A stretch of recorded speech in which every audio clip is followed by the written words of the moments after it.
Hello students, I am Richa Srivastava. जैसा कि मैंने आपको अपने पिछले वीडियो में, जो कि डिटर्मिनेंट्स ऑफ डिमांड का वीडियो था, उसमें मैंने आपको ये प्रॉमिस किया था कि मैं नॉर्मल और इन्फीरियर गुड्स को लेकर के एक नया वीडियो आपके साथ शेयर करूंगी, जो कि एक डिटेल्ड वीडियो होगा जिसमें हम बहुत अच्छे तरह से समझेंगे कि नॉर्मल और इन्फीरियर गुड्स क्या होते हैं और दोनों में क्या डिफरेंस होता है। ठीक है, तो आज मैं अपने वीडियो के साथ रेडी हूँ, तो हम फटाफट अपने वीडियो को स्टार्ट करते हैं। देखिए, हम सबसे पहले नॉर्मल गुड्स के साथ स्टार्ट करते हैं कि नॉर्मल गुड्स क्या होते हैं। पहले हम इसकी डेफिनेशन समझते हैं। देखिए, नॉर्मल गुड्स क्या होते हैं। Normal goods are those in case of which there is a positive relationship between income and quantity demanded. देखिए, नॉर्मल गुड्स वो गुड्स होते हैं जहाँ पर इनकम, जो कि इनकम और जो क्वांटिटी डिमांडेड उनकी होती है, उसके बीच में पॉजिटिव रिलेशनशिप होता है। ठीक है, कहने का मतलब ये है कि जब इनकम इंक्रीज़ करती है कंज्यूमर की, तो नॉर्मल गुड्स की जो डिमांड है वो बढ़ जाती है। ठीक है, जैसे मान लीजिए हमने आपको याद होगा कि डिटर्मिनेंट्स ऑफ डिमांड वाला जो चैप्टर था, उसमें मैंने जब आपको इनकम ऑफ द कंज्यूमर के बारे में पढ़ाया था कि किसी भी जो कोई भी जो कमोडिटी होती है, ठीक है, तो उसकी जो डिमांड है, ठीक है, तो वो कई फैक्टर्स पे डिटरमिन करती है। तो उसमें एक फैक्टर इनकम ऑफ कंज्यूमर भी होता है। ठीक है, तो जब कंज्यूमर की इनकम इंक्रीज़ करती है या डिक्रीज़ करती है, तो इसका इफ़ेक्ट कमोडिटी की जो क्वांटिटी डिमांडेड होती है उस पे पड़ता है। ठीक है, तो यहाँ पर जो नॉर्मल गुड्स होते हैं उनकी क्या पहचान होती है। उनकी सबसे बड़ी पहचान ये होती है कि जब किसी भी कंज्यूमर की इनकम इंक्रीज़ करती है, तो इनकी भी डिमांड इंक्रीज़ कर जाती है। इसी को हम कहते हैं पॉजिटिव रिलेशनशिप। ठीक है, पॉजिटिव मतलब कि दोनों जो दो वेरिएबल्स हैं वो दोनों का डायरेक्शन एक ही है, यानी कि जब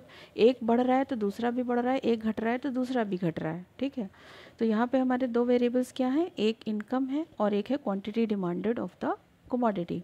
तो कंज्यूमर की इनकम जैसे ही बढ़ती है, वैसे ही अगर किसी प्रोडक्ट की क्वांटिटी डिमांडेड बढ़ जाती है, यानी कि डिमांड उसकी बढ़ जाती है, तो हम उसको क्या बोलते हैं, नॉर्मल गुड्स कहते हैं। ठीक है, देखिए अब हम दूसरा पॉइंट डिस्कस करते हैं। उसमें लिखा है, सेकंड पॉइंट जो है उसमें लिखा हुआ है, ये देखिए second point, other things remaining constant. ठीक है, other things remaining constant, quantity demanded increases in response to increase in consumers income and vice versa. ठीक है, इसका मतलब ये है कि जब दूसरी चीज़ें कांस्टेंट रहती हैं, अदर थिंग्स क्या होते हैं, ये वही फैक्टर्स हैं जो हमने डिटर्मिनेंट्स ऑफ डिमांड वाले वीडियो में पढ़े थे।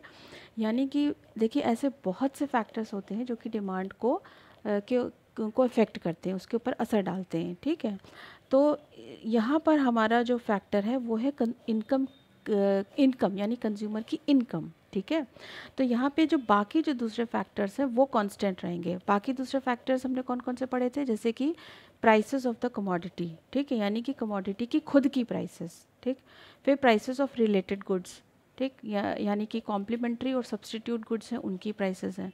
फिर tests, habits, preferences of the consumer. ठीक है, एक्सपेक्टेशन ऑफ द कंज्यूमर, ये आपको याद होगा, ये हमने सारे डिटर्मिनेंट्स ऑफ डिमांड में पढ़ रखे थे। ठीक है, तो ये सारे जो दूसरे फैक्टर्स हैं ये सब कांस्टेंट रहेंगे।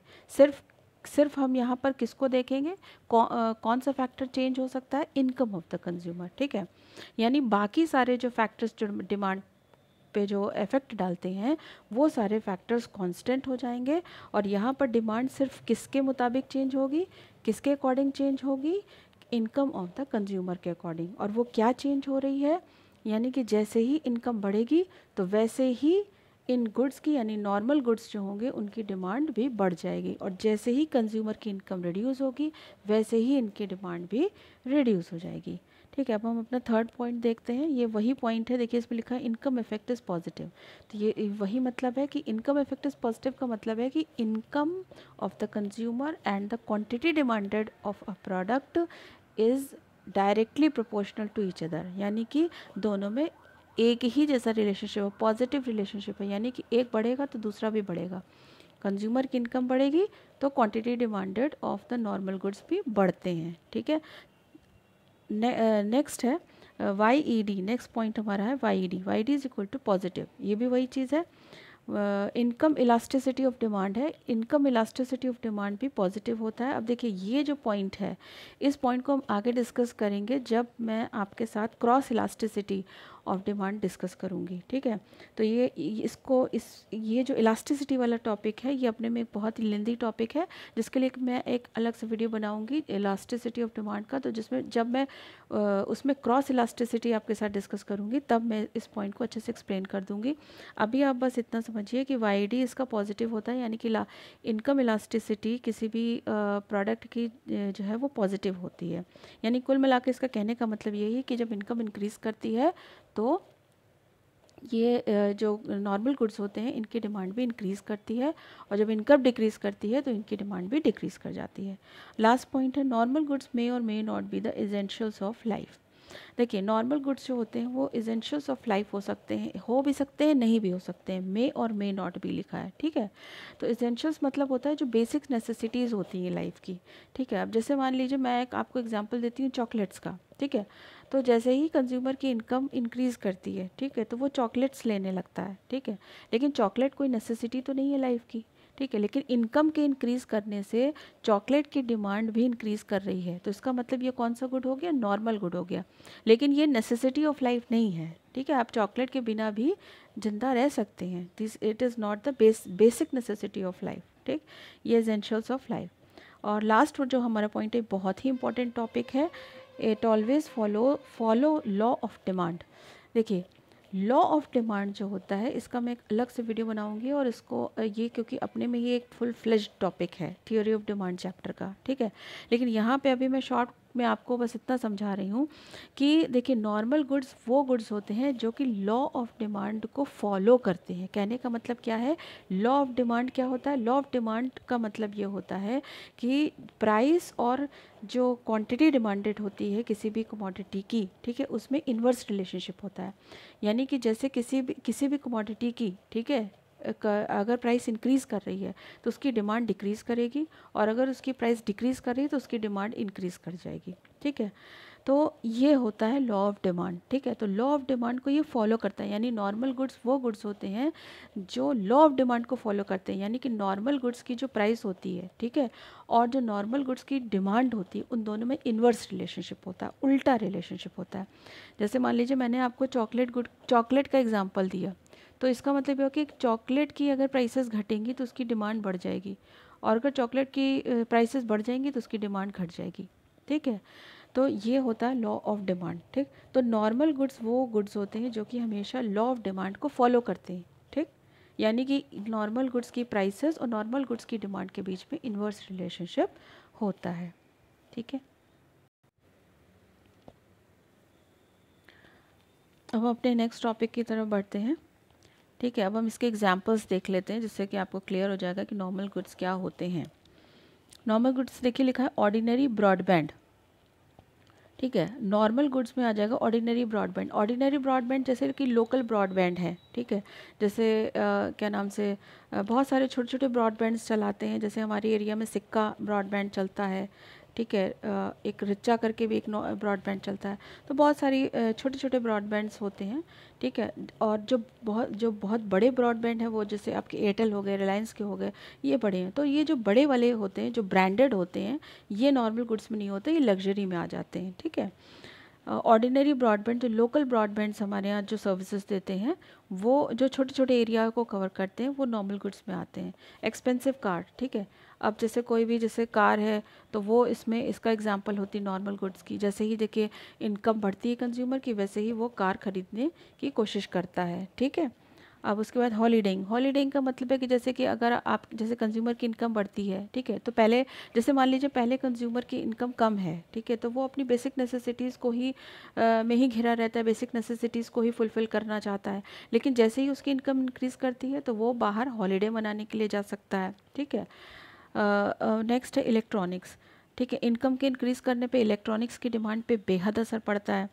जैसे कंज्यूमर और बेटर इलेक्ट्रॉनिक्स लेना चाहता है, जैसे जूसर मिक्सर्स हैं, एक्सरसाइजर्स हैं, प्लाज्मा टेलीविजन्स हैं, एलसीडीज़ हैं, ठीक है, म्यूज़िक सिस्टम्स हैं।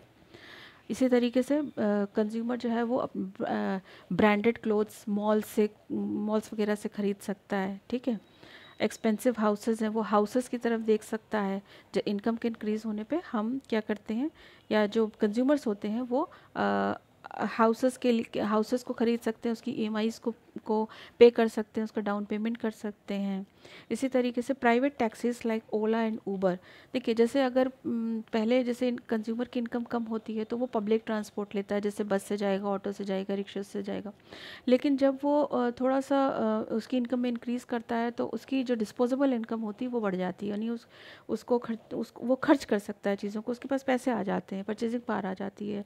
ठीक है, तो इन जो प्राइवेट टैक्सीज पे वो खर्च कर सकता है, जैसे ओला है, ऊबर है। ठीक है, तो ये नॉर्मल गुड्स हो जाते हैं, इनकी डिमांड तुरंत बढ़ जाती है। इसी तरीके से ऑर्गेनिक फूड्स, पहले पहले जो है वो कंज्यूमर जनरल फूड खाता है, और फिर उसके बाद जैसे ही इनकम बढ़ती है तो वो अपना स्टेटस इंप्रूव करके ऑर्गेनिक फूड्स खाने लगता है, क्योंकि ऑर्गेनिक फूड थोड़े महंगे होते हैं। हाँ, इनको अलग एग्रीकल्चर प्रोसेस से ग्रो किया जाता है, so they are little bit costly. ठीक है, तो ये सब एग्जांपल्स हो जाते हैं नॉर्मल गुड्स के। चलिए नेक्स्ट टॉपिक की तरफ बढ़ते हैं, diagrammatic representation of normal good with the change in income. अब हम किस तरीके से उसको डायग्रामेटिकली प्रेजेंट करेंगे। ठीक है, देखिए अब आपके सामने एक ये बार ग्राफ आ गया। ठीक है, अब इसको हम ध्यान से समझते हैं बार ग्राफ क्या कहता है। देखिए इसमें क्या है कि जो आपकी ये एक्स एक्सेस आपको दिख रही है, हॉरिजॉन्टल एक्सेस, यहाँ पर हमने क्वांटिटी डिमांड को शो किया। ये देखिए हमारे सामने एक नॉर्मल गुड है जो कि एक टेलीविज़न है, एलसीडी टेलीविज़न। ठीक है, ये एक नॉर्मल गुड होता है, और इसकी डिमांड को देखिए हमने एक्स एक्सेस पे, जो हॉरिजॉन्टल एक्सेस पे शो किया हुआ है, और जो इनकम है उसको हमने इनकम, किसकी इनकम, कंज्यूमर की इनकम, उसको हमने वाई एक्सेस यानी वर्टिकल एक्सेस पे शो किया हुआ है। अब आप देखिए कि जैसे ही कंज्यूमर की इनकम y से y1 होती है, जैसे ही इंक्रीज़ होती है, वैसे ही आप नीचे देख सकते हैं कि नॉर्मल गुड्स जो कि पहले OQ था, ठीक है, ये देखिए ये जो पहले OQ था वो OQ1 हो जाता है, यानी Q1 से उसमें इंक्रीज़ हो जाता है, इतना क्वांटिटी डिमांडेड इसका इंक्रीज़ कर जाता है, जहाँ पे मैंने एरो बनाया, ये देखिए Q से Q1। ठीक है, तो इस तरीके से इसका मतलब हमें क्या समझ में आया कि जैसे ही इनकम इंक्रीज़ करी वैसे ही क्वांटिटी डिमांडेड भी बढ़ गई। ठीक है, तो ये पर्टिकुलर जो है एलसीडी टीवी, ये क्या हो गया, नॉर्मल गुड आ गया। क्यों? क्योंकि यहाँ पर पॉजिटिव रिलेशनशिप है, किसके बीच में, इनकम के बीच में, और जो क्वांटिटी डिमांडेड है और उस पर्टिकुलर प्रोडक्ट का, उसके बीच में पॉजिटिव रिलेशनशिप है। एक बढ़ रहा है तो दूसरा भी बढ़ेगा, एक घटेगा तो दूसरा भी घट जाएगा। ठीक है, तो ये हो गया नॉर्मल गुड्स। ठीक, अब हम नेक्स्ट देखते हैं, नेक्स्ट एक और डायग्राम देखते हैं जिसमें कि मैंने चॉकलेट, जो हमारा नॉर्मल गुड है वो चॉकलेट मैंने लिया हुआ है।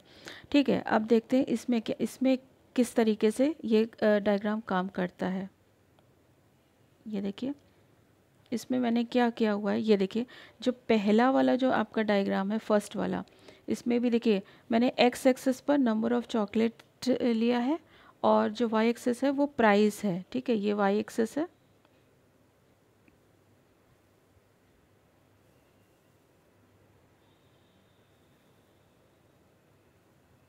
ये देखिए ये एक्स एक्सेस है और ये वाई एक्सेस है। ठीक है, अब देखिए इसमें किस तरीके से इसको मैंने रिप्रेजेंट किया हुआ है। यहाँ पर देखिए ये है प्राइसेस। अब देखिए प्राइस यहाँ पर कांस्टेंट है। ठीक है, प्राइस ये कांस्टेंट है। ठीक, प्राइस के कांस्टेंट होने पर भी देखिए डिमांड इंक्रीज़ कर रही है। ये हमारा जो है ये पुराना डिमांड कर्व है DD, और ये जो है वो हमारा नया डिमांड कर्व है D1 अब आप देखिए डिमांड कर्व पूरा का पूरा शिफ्ट कर गया आगे की ओर। ठीक है, पहले जो है वो DD डिमांड कर्व था, और वो आगे की ओर यानी कि उसमें राइटवर्ड शिफ्ट हो रहा है, जो कि वो D1 पे पहुंच गया। तो ये जो आपको इंक्रीज़ इन डिमांड दिख रहा है, ठीक है, डिमांड कर्व के राइटवर्ड शिफ्ट होने पे क्या हुआ, इंक्रीज़ इन डिमांड हो गया। ठीक है, क्योंकि अब आप नीचे इसको अगर आप देखेंगे, जब आप इसको नीचे लेके जाएंगे तो आप देखिए पहली हमारी जो डिमांड थी वो इतनी थी, चॉकलेट्स की डिमांड इतनी थी। ठीक है, लेकिन प्राइस कांस्टेंट ही है, देख रहे हैं आप, प्राइस कांस्टेंट है, लेकिन हमारी डिमांड इतनी थी। लेकिन प्राइस के कांस्टेंट होते हुए भी अब देखिए सेकंड वाला इंटरसेक्शन पॉइंट आप देखिए यहाँ से, ये देखिए इतनी इंक्रीज़ कर गई है ना, इतना क्वांटिटी इंक्रीज़ कर गया। तो इसका मतलब क्या है कि कोई और फैक्टर है जो काम कर रहा है चॉकलेट्स की क्वांटिटी डिमांडेड को बढ़ाने में। ठीक है, तो वो कौन सा फैक्टर है, वो इनकम है। वो क्या है, इनकम। ठीक है, ठीक है, कंज्यूमर की प्राइस कांस्टेंट है चॉकलेट की, ठीक है, लेकिन तब भी चॉकलेट की डिमांड इंक्रीज़ कर गई। तो वो कैसे इंक्रीज़ करी? क्योंकि कंज्यूमर की इनकम बढ़ गई, ठीक है। तो इससे वो पहले कम चॉकलेट डिमांड करता था, वो ज़्यादा चॉकलेट्स डिमांड करने लगा है। ठीक इसी तरीके से इसको ऑपोजिट मैंने दिखाया है डिक्रीज़ इन डिमांड इस डायग्राम में, सेकंड वाले डायग्राम में। इसमें भी वही चीज़ है। मैंने देखिए एक्स एक्सिस पे नंबर ऑफ़ चॉकलेट्स दिखा रखी है, वाई एक्सिस पे इनकी प्राइसेस दिखा रखी हैं। ये देखिए प्राइसेस जो है वो इसकी कांस्टेंट है। प्राइसेस कांस्टेंट होने पर भी जो इसकी डिमांड है वो घट गई, ठीक है, डिक्रीज़ कर गई। तो पहला हमारा जो डी जो डिमांड कर्व है, ओरिजिनल डिमांड कर्व ये है, और ये है D2, ठीक है, ये है D2, डी डबल डैश, ठीक है, इसको D2 बोलते हैं। तो ये देखिए हमारा डिमांड कर्व लेफ्टवर्ड अंदर की तरफ जा रहा है। इसका मतलब क्या हुआ? डिमांड घट गई, डिक्रीज़ कर गई, लेकिन प्राइस तो कांस्टेंट है चॉकलेट की, प्राइस नहीं बढ़ रही है, घट रही है। तो फिर कौन सा फैक्टर इफेक्ट कर रहा है इसकी डिमांड को घटाने में, चॉकलेट की डिमांड को घटाने में? इनकम, ठीक है, कंज्यूमर की इनकम बदली है। कंज्यूमर की इनकम क्या हो गई है? कम हो गई है। तो उसकी वजह से जो इसकी जो डिमांड है वो भी कम हो गई, ठीक है। तो आई होप आपको ये दोनों डायग्राम्स क्लियर हो गया है।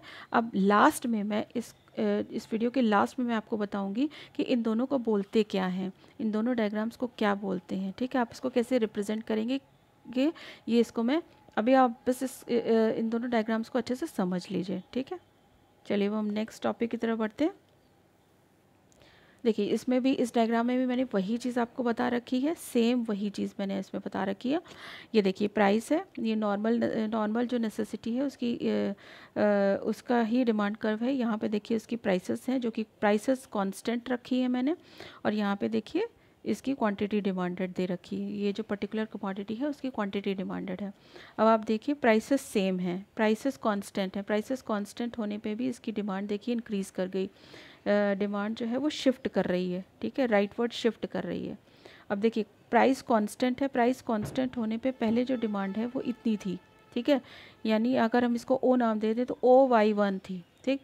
लेकिन उसके बाद अब प्राइस कांस्टेंट होने पे ही देखिए इसकी डिमांड इंक्रीज़ कर गई, पहले इतनी थी अब इतनी हो गई, Y2 हो गई। यानी Y1 से लेके Y2 के बीच का इतना जो गैप है, इतने से डिमांड इंक्रीज़ कर गई। तो ये कैसे इंक्रीज़ करी है? ये इनकम के कारण, कंज्यूमर की इनकम के कारण इंक्रीज़ कर गई है, ठीक है। तो ये this was all about your normal goods, ठीक है। अब हम नेक्स्ट टॉपिक की तरफ बढ़ते हैं, जो कि है इन्फीरियर गुड्स। अब इन्फीरियर गुड्स क्या होते हैं? पहली बात तो आप एक बात समझ लीजिए कि इन्फीरियर गुड्स जो होते हैं वो बिल्कुल ऑपोजिट होते हैं नॉर्मल गुड्स के, ठीक है। जो नॉर्मल गुड्स में हमने पढ़ा था उसका जस्ट ऑपोजिट अब हम इन्फीरियर गुड्स में पढ़ने वाले हैं, ठीक। तो जो फर्स्ट पॉइंट है उसको देख लेते हैं। फर्स्ट पॉइंट कहता है inferior goods are the opposite of normal goods whose demand increases even when the income increases, ठीक है।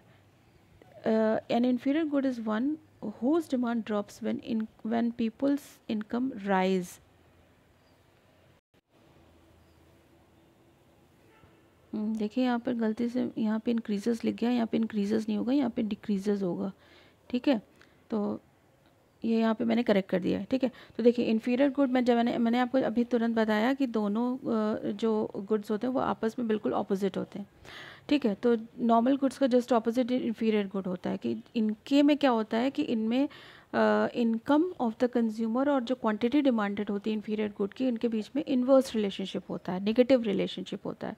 उनमें पॉजिटिव होता था, इनमें नेगेटिव होता है। कहने का मतलब ये है कि इसमें जैसे ही इनकम बढ़ेगी तो वैसे इनकी डिमांड डिक्रीज़ कर जाएगी, और जैसे ही इनकम डिक्रीज़ करेगी वैसे इनकी डिमांड जो है वो बढ़ जाएगी।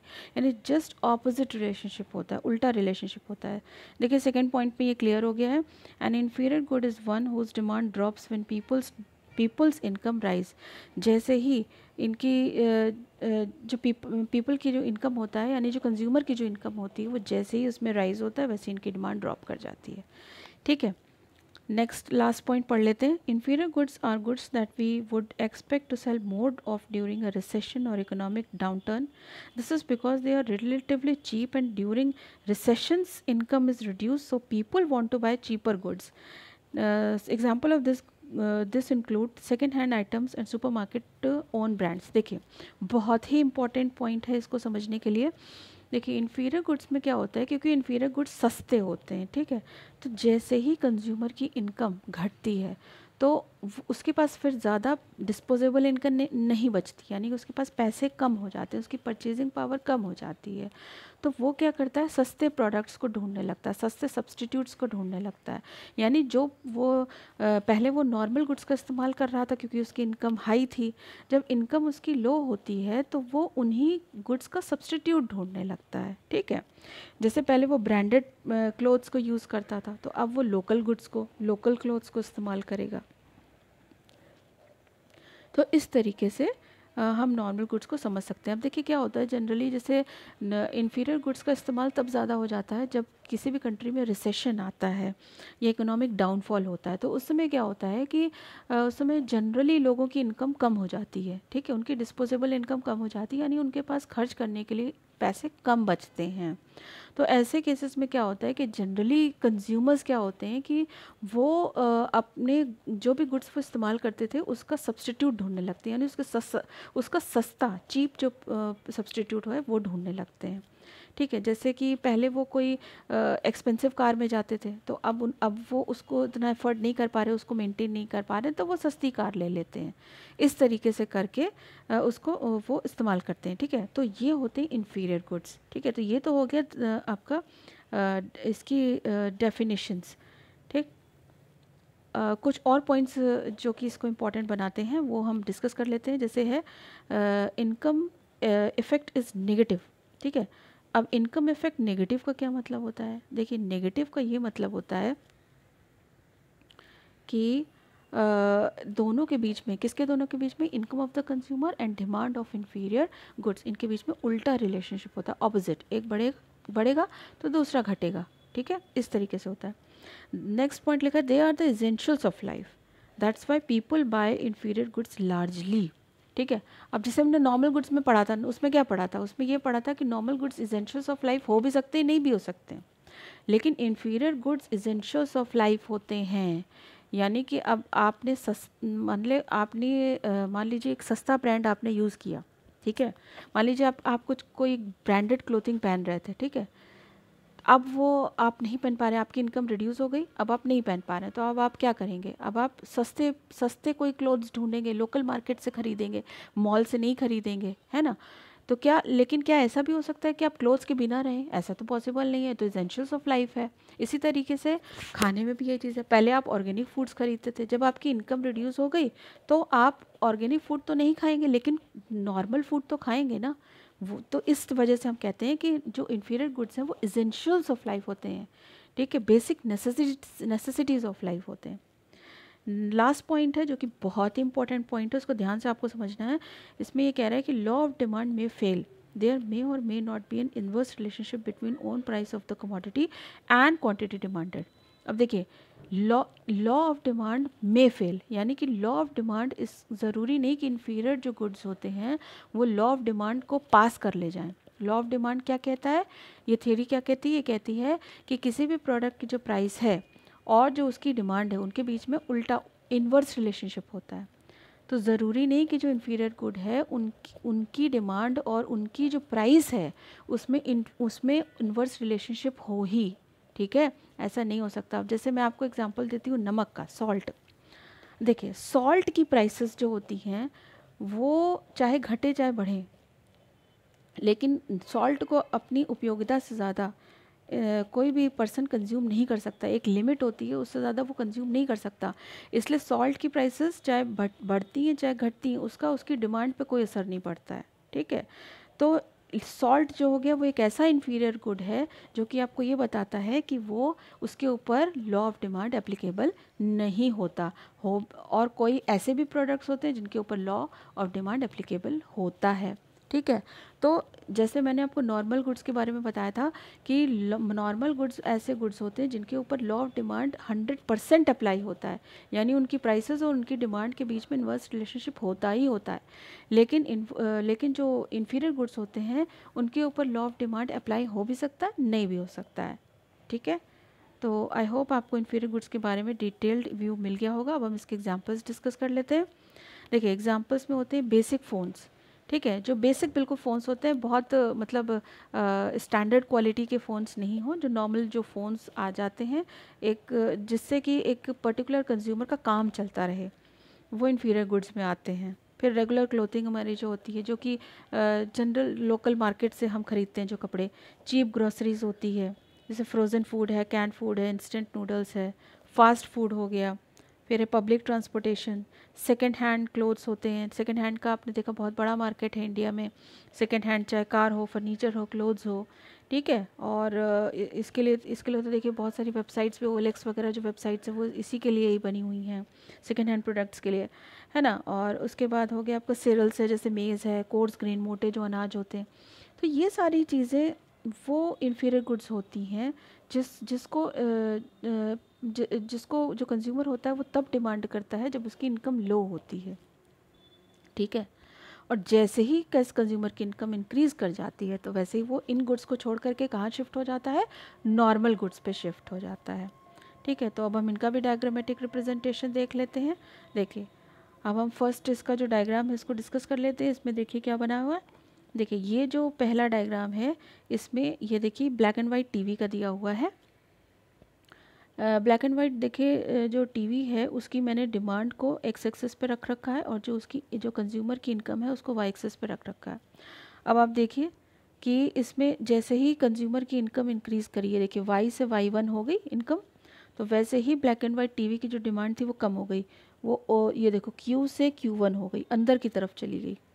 आपको दिख रहा होगा, पहले डिमांड जो थी वो हमारी ये थी और अब जो है जो डिमांड है वो हमारी ये हो गई, ठीक है। यानी इस तरीके से डिक्रीज़ कर गई, इनकम के इंक्रीज़ होते ही डिमांड जो है वो डिक्रीज़ कर गई। तो इसका क्या मतलब है, ये क्या शो कर रहा है, ये यही शो कर रहा है कि जैसे ही कंज्यूमर की इनकम बढ़ेगी तो क्या वो ब्लैक एंड वाइट टीवी देखेगा, नहीं, वो नॉर्मल गुड्स की तरफ शिफ्ट कर जाएगा, यानी वो एलसीडी ले लेगा या एलईडी ले लेगा, ठीक है। तो अब हम देखते हैं नेक्स्ट अपना डायग्राम। देखिए इस डायग्राम में क्या है, इस डायग्राम में मैंने आपको प्राइसेस से कंपेयर करके दिखाया है। देखिए कैसे, इसमें देखिए क्वांटिटी ऑफ इन्फीरियर गुड मैंने एक्स एक्सिस पे ली है और वाई एक्सिस पे उसकी प्राइसेस ले रखी है जो कि कांस्टेंट हैं। अब आप देखिए पहले जो है वो जो उसकी प्रोडक्ट की जो क्वांटिटी डिमांडेड है वो क्यू तक जा रही है, ये देखिए, क्योंकि ओरिजिनल हमारा डिमांड ये है, ओरिजिनल डिमांड ये है, यानी कि जो उसकी जो क्वांटिटी डिमांडेड है वो क्यू तक जा रही है, ठीक है। उसके बाद देखिए डिमांड कर्व हमारा शिफ्ट हो गया बैकवर्ड, यानी ये क्या शो करता है, ये शो करता है कि प्राइसेस के कांस्टेंट होने पे भी डिमांड घट गई। यानी पहले डिमांड हमारी ये थी, अब डिमांड हमारी ये हो गई, यानी पहले थी Q और अब हो गई Q1, यानी इतने से डिमांड घट गई, डिक्रीज़ कर गई। तो प्राइसेस तो कांस्टेंट है लेकिन प्राइसेस के कांस्टेंट होने पे भी डिमांड घट गई, यानी कि ये क्या शो कर रहा है, ये शो कर रहा है कि इनकम ऑफ द कंज्यूमर यहाँ पर इफेक्ट डाल रही है इस डिमांड पर। तो इनकम जो है इनकम की वजह से डिमांड जो है वो क्या हो गई, डिक्रीज़ कर गई यहाँ पर, ठीक है। So these two diagrams are showing the what, the inferior goods. अब हम इसको इसी डायग्राम को, सेम डायग्राम को हम यहाँ पर भी देख लेते हैं। इस डायग्राम में भी देखिए मैंने सेम चीज़ शो की हुई है। इसमें भी देखिए प्राइसेस कांस्टेंट है और जो क्वांटिटी डिमांडेड है वो घट गई है, ये देखिए पीछे की ओर आ गई है, ठीक है। पहले y1 थी और y2 हो गई, यानी इतने से घट गई प्राइस के कांस्टेंट होने पे भी, क्योंकि इनकम बदली है, ठीक है। तो इनकम बदलने से क्या हो गया, इनकम जैसे ही इंक्रीज़ करी वैसे ही इनकी जो डिमांड थी वो घट गई, ठीक है। तो इसका मतलब ये शो कर रहा है कि ये एक इन्फीरियर प्रोडक्ट है, ये एक इन्फीरियर गुड है। अब देखिए ये वही डायग्राम है जिसका मैंने आपको शुरुआत में बोला था कि मैंने आपको सारे डायग्राम्स एक साथ दिखाऊंगी, जिससे आपको बिल्कुल क्लियर हो जाएगा कि ये क्या चीज़ है। देखिए इस डायग्राम को ध्यान से समझिए। इसमें देखिए इस डायग्राम में यहाँ पर मैंने इनकम जो नॉर्मल गुड्स हैं, ये दो डायग्राम देखिए नॉर्मल गुड्स के हैं और ये दो डायग्राम्स जो हैं ये दोनों हैं आपके इन्फीरियर गुड्स के, ठीक है। अब यहाँ पे आप देखिए, यहाँ पर पहले इनकम और जो क्वांटिटी डिमांडेड है उसका मैंने रिलेशनशिप दिया है नॉर्मल गुड्स के केस में, हाँ। और यहाँ पर देखिए यहाँ पर मैंने दोनों केसेस में एक्सटेंशन दिखाया है, ठीक है। इन दोनों केसेस में एक्सटेंशन दिखाया है, इन दोनों केसेस में जो है वो इनकम का राइज दिखाया है, ठीक है। मतलब कैसे यहाँ पे चेंजेस होते हैं, ठीक है। तो ये टॉपिक आपको बेहतर अच्छी तरीके से तब समझ में आएगा जब मैं आपको इंक्रीज़ और डिक्रीज़ इन डिमांड पढ़ाऊंगी, और जब extension and contraction in demand पढ़ाऊंगी, तब आपको ये अच्छी तरीके से समझ में आएगा। लेकिन अभी आप बस इतना समझ लीजिए कि यहाँ पर, हाँ, तो देखिए हम अपने फर्स्ट डायग्राम में देखते हैं। देखिए फर्स्ट डायग्राम जो है वो ये बता रहा है कि there is an extension in demand as income increases, so too does the quantity demanded. यानी कि देखिए ये कह रहा है कि जो इनकम ऑफ द कंज्यूमर है और जो क्वांटिटी डिमांडेड है नॉर्मल गुड्स की, दोनों में डायरेक्ट रिलेशनशिप, पॉजिटिव रिलेशनशिप होता है। तो देखिए इनकम भी बढ़ रही है, ये इनकम भी इंक्रीज़ कर रही है, और ये देखिए इनकम भी इंक्रीज़ कर रही है, क्वांटिटी डिमांडेड भी इंक्रीज़ कर रहा है। इसी तरीके से जब इनकम डिक्रीज़ करेगी, क्वांटिटी डिमांडेड भी डिक्रीज़ कर जाएगा, तो ये नॉर्मल गुड्स हो जाएगा। ठीक है, अब यहाँ पर देखिए यहाँ पर जो सेकेंड केस है हमारा, यहाँ पर जो है वो इनकम और जो क्वांटिटी डिमांडेड है उनके बीच में इन्वर्स रिलेशनशिप है। यानी यहाँ पर जो गुड है वो हमारा इन्फीरियर गुड हो गया। ठीक है, कि इनकम जब डिक्रीज़ कर रही है, जब इनकम डिक्रीज़ कर रही है तो इसकी क्वांटिटी डिमांडेड इंक्रीज़ कर रही है। ठीक है, और इसी तरीके से जब इनकम इंक्रीज़ करेगी तो क्वांटिटी डिमांडेड डिक्रीज़ कर जाएगी। तो ये जो है ये दोनों जो केसेस हैं ये डिमांड में एक्सटेंशन शो कर रहे हैं। ठीक है, यानी कि हम सेम डिमांड कर्व है उस पर हम मूव कर रहे हैं। ठीक है, इस तरीके से मूव कर रहे हैं। तो ये जो मूवमेंट होता है इसी को एक्सटेंशन कहते हैं। ठीक है, तो इसको हम और डिटेल में पढ़ेंगे जब हम क्रॉस इलास्टिसिटी ऑफ डिमांड आपको पढ़ाएंगे, तो उसमें भी अच्छे से पढ़ाएंगे। और उसके साथ साथ एक टॉपिक और है, extension and contraction of demand and shifts in demand curve. तो उसको जब पढ़ाएंगे तो उसमें भी अच्छी तरीके से टॉपिक और अच्छे से एक्सप्लेन करेंगे। ठीक है, तो अब देखिए हम अपने थर्ड डायग्राम की ओर चलते हैं। तो ये दोनों डायग्राम हमारे जो है वो एक्सटेंशन को और कॉन्ट्रैक्शन को दिखाते हैं, यानी कि सेम डिमांड कर्व पे मूवमेंट किस तरीके से होता है। और ये जो दोनों डिमांड कर्व हैं, ठीक है, ये शिफ्ट्स को दिखाते हैं। ठीक है, किस तरीके से शिफ्ट्स होते हैं। इसमें क्या होता है, जो प्राइस होती है वो कांस्टेंट हो जाती है। प्राइस के कांस्टेंट होने पर भी अगर डिमांड बढ़ रही है या घट रही है, तो वो क्यों बढ़ रही है घट रही है, वो होती है कंज्यूमर की जो इनकम होती है उसके कारण होती है। ठीक है, अब हम यहाँ देखते हैं कि यहाँ देखिए प्राइस जो है वो कांस्टेंट है। ठीक है, प्राइस कांस्टेंट होने पर भी अब आप देखिए यहाँ पर डिमांड कर्व आगे की ओर बढ़ रहा है। ये देखिए राइटवर्ड शिफ्ट हो रहा है, ये देखिए डिमांड भी इंक्रीज़ कर रही है। तो ऐसा इसलिए हो रहा है, क्यों, क्योंकि यहाँ पर क्या है, यहाँ पर इनकम और quantity demanded of the good जो है वो उसके बीच में डायरेक्ट रिलेशनशिप है, पॉजिटिव रिलेशनशिप है, और यही नॉर्मल गुड की पहचान है। यानी ये डिमांड कर्व नॉर्मल गुड का हो गया। ठीक है, इसी तरीके से यहाँ देखिए सेकंड में, ये देखिए P2 जो है वो प्राइसेस कांस्टेंट है। प्राइस कांस्टेंट होने पर भी ये देखिए डिमांड डिक्रीज़ कर गई। ओरिजिनल डिमांड कर्व ये है, और ये देखिए डिमांड कर्व डिक्रीज़ होकर इधर आ गया, यानी कि लेफ्टवर्ड शिफ्ट हो गया। ये देखिए हमारी डिमांड भी पीछे आ गई, पीछे की ओर आ गई। ठीक है, तो इसका मतलब प्राइस के कांस्टेंट होने पर भी डिमांड कर्व लेफ्टवर्ड शिफ्ट हो गया। यानी कि यहाँ पर कौन सा फैक्टर इफेक्ट कर रहा है डिमांड को, income of the consumer effect कर रहा है। तो इनकम ऑफ द कंज्यूमर जो है, और यहाँ इनकम इसका मतलब राइज हुई होगी, तभी यहाँ पर डिमांड जो है वो डिक्रीज़ हुआ है। ठीक है, तो ये कौन सा गुड है, ये इन्फीरियर गुड है। ठीक है, तो आई होप आपको इन्फीरियर गुड और नॉर्मल गुड्स के बीच में डिफरेंस अच्छी तरीके से क्लियर हो गया होगा। ठीक है, चल thank you, till then bye.